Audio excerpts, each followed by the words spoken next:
This is AQA A-Level Chemistry and we're looking at the Year 13 periodicity topic. This is part 2 of 3 for this series of videos.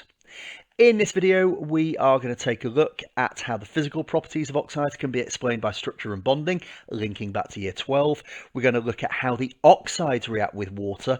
In the previous video, we looked at how the elements themselves react with water. And we're going to look at how the structure of the oxides helps to explain the trend in their reactions with water. As always, I'm going to recommend you pause, have a go, and then review, see how successfully you're doing. I'm going to start with quite a big table here, a lot of information to go into it. If we start with the bonding types, what do we think is the predominant bonding type in each of the examples from sodium oxide across to sulfur dioxide? Well, sodium oxide, magnesium oxide, we're going for metal, non-metal. They are ionic. Aluminium oxide, actually, because an aluminium ion is so small and highly charged, it actually has quite a lot of covalent character. So it's ionic, but it becomes predominantly giant covalent. Silicon dioxide is giant covalent. You've been aware of that since GCSE. Phosphorus oxide, we saw in the previous video, is P4O10. That's molecularly covalent. And then the two different forms of sulfur oxides, dioxide and trioxide, are also molecular covalent. So how do the melting points link to them? We can see some of these are very high, some of them are very low. And we're going to go through some of the Year 12 review work. The ionic have lots of strong electrostatic forces between oppositely charged ions, is a fairly standard answer for why the melting points are high. Obviously, if that's the case, lots of energy is needed to overcome those forces. If we move down to silicon dioxide, giant covalent, there are lots of strong covalent bonds, so lots of energy is needed to overcome them. That leaves us with aluminium oxide in the middle. Now, it is giant structure, predominantly covalent. Anything that we think of in terms of ionic or giant covalent would have a high melting point, so it stands to reason that that would be the case here. Moving down to the bottom, wider molecular covalent compounds have much weaker melting points. Well, that's because, or lower melting points, I should say. That's because they have weak intermolecular forces, so not much energy is needed to overcome them. But we can be more specific. Why is phosphorus oxide the highest and sulfur dioxide the lowest in this case? And actually, it comes down to the fact that larger molecules have stronger van der Waals forces. P4O10 is the biggest, sulfur dioxide is the smallest, so that explains their trend in melting points. So now let's move on and look at the reaction of period 3 oxides with water and think about what we might already know about the oxides. Do we know if some of these oxides are acidic or basic? And what I'm hoping is that you have dug deep into your prior knowledge and you remember that metal oxides are basic. When we talk about bases in the acid-alkali topic, even lower down in school at GCSE, metal oxides are basic. They will be neutralized by acids.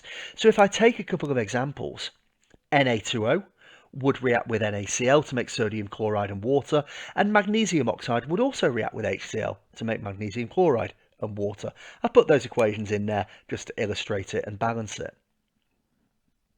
What do we also know about non-metal oxides? Well, non-metal oxides are acidic, and there is a way to remember that with established knowledge that you already have. Let's pick a non-metal oxide. Let's look at sulfur dioxide, which is the main cause of acid rain. So now let's take a look at basic oxides. Let's look at the reaction of these basic metal oxides with water. That's what you're looking at on this particular question. What would the reaction with water look like? What would the pH be for the solution that you make as a result? So we're taking our sodium oxide and our magnesium oxide and we're reacting them with water. For the sodium hydroxide, you can see I'm actually going to make NaOH. This explains why it's basic. It makes an alkali when it dissolves in water. Sodium oxide is a solid, Water is a liquid, remember, can't be aqueous. Aqueous means dissolved in water. And the sodium hydroxide is aqueous. When I go down to the next one, in fact, there's a little bit more here. Let's have a look. This is a strong base. It fully dissociates in solution. That's going to be important for when we work out the pH, because that means that the pH, we're going to go to the top end of the pH scale, somewhere around pH 13 or 14. If I take magnesium and water and I react them together, I'm going to make magnesium hydroxide. Now I can put the state symbols in. I have got solid, I've got liquid. I've actually got predominantly solid magnesium hydroxide because it's only sparingly soluble. And again, that takes us back to group 2. When we look at the solubility of hydroxides, they will increase down group 2, as opposed to the solubility of sulfates, which decreases down group 2. If you're unfamiliar with that, go back to the group 2 work in year 12. The videos are there for you to take a look at in the year 12 playlist. Now, it is sparingly soluble. A tiny amount of it will dissolve, which means that we're going to go for an alkali pH or a base pH. So we're going to go for a weak base pH of 9. Let's move on again. Let's identify 2 period 3 oxides that are totally insoluble in water. Do we know what they are? Well, if you're watching where we're going within the periodic table, we're working our way across. It's actually aluminium oxide and silicon dioxide that are insoluble in water. Why would that be the case?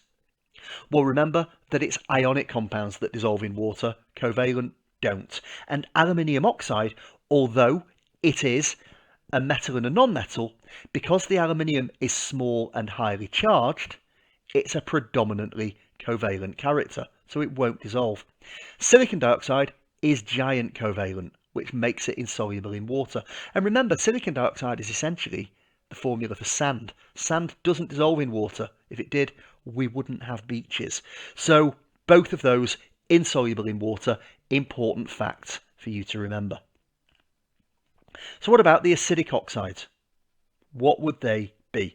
Well, there's 3 equations to write out because we have got P4O10 and we have got 2 forms of sulfur oxide that can be made, dioxide and trioxide. So let's add to those equations. We're starting with these. The P4O10 there is actually solid. SO2 and SO3 are gases.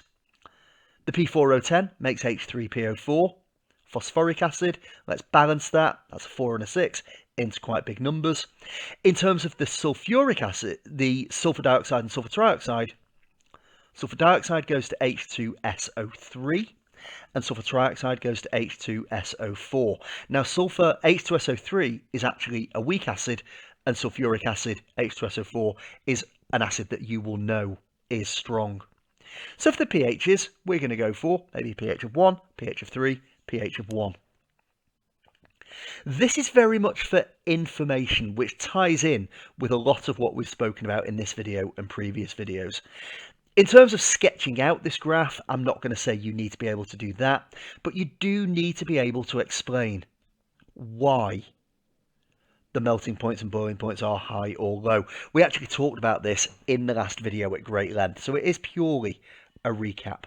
But if I've got something that's ionic, that means there's lots of strong electrostatic forces between oppositely charged ions, and therefore not much energy needed to overcome them. We can take a look at the fact that magnesium oxide has a higher melting point than sodium oxide. That bit is new to this topic, but not new to you if you've looked at year 12 work. Magnesium with +2 is a higher charge than Na+ and is smaller, so is more strongly attracted to the oxide ions. That means the electrostatic forces are stronger, which makes the melting point higher. All of the rest of it, where we're dealing with giant covalent or giant ionic with covalent character, or indeed the fact that the last 3 are molecularly covalent, and that's based on the size of the molecules, was discussed in much greater depth on the previous video. Let's move on and just look at some past paper questions just to think about how this can be applied. So try these. So, why does sodium oxide have a high melting point? It's ionic, it's a giant structure. lots of strong electrostatic forces of attraction between oppositely charged ions, and that means that lots of energy is needed to overcome them. In terms of structure and bonding, why sulfur trioxide has a higher melting point than sulfur dioxide? And again, they're both van der Waals forces. We are looking at the fact that SO3 is a bigger molecule. That means the van der Waals forces are stronger, and that means that more energy is needed to overcome them. Let's look at another couple of questions here. So, melting point of phosphorus oxide in comparison to silicon dioxide is lower. Why is that the case? Well, it's down to the bonding type. P4O10 is molecular covalent, which means weak intermolecular forces, so little energy needed to overcome them. But silicon dioxide is giant covalent, which means you're breaking lots of strong covalent bonds, lots more energy is needed to overcome. Let's take a look at another. So in terms of equations here, we're forming a solution containing ions, so you need to read the question carefully. SO2 reacts with H2O to make H2SO3, but H2SO3 is a weak acid. It will partially dissociate. And the easiest way to think about it is it's acting as an acid, a proton donor. That means it will yield hydrogen ions. So what we can do is break the H2SO3 down into an H plus ion and an HSO3 minus ion, both of them aqueous. Why would silicon dioxide be insoluble in water? Well, it's a giant covalent structure. It has lots of strong covalent bonds. And actually, what we're then looking at is that those bonds are stronger than the hydrogen bonding, which is holding together water. Remember, that's the strongest intermolecular force. That essentially means that the hydrogen bonds are not strong enough to break the silicon dioxide apart, so it stays as a solid. That takes us to the end of this video. Thank you for listening, and goodbye.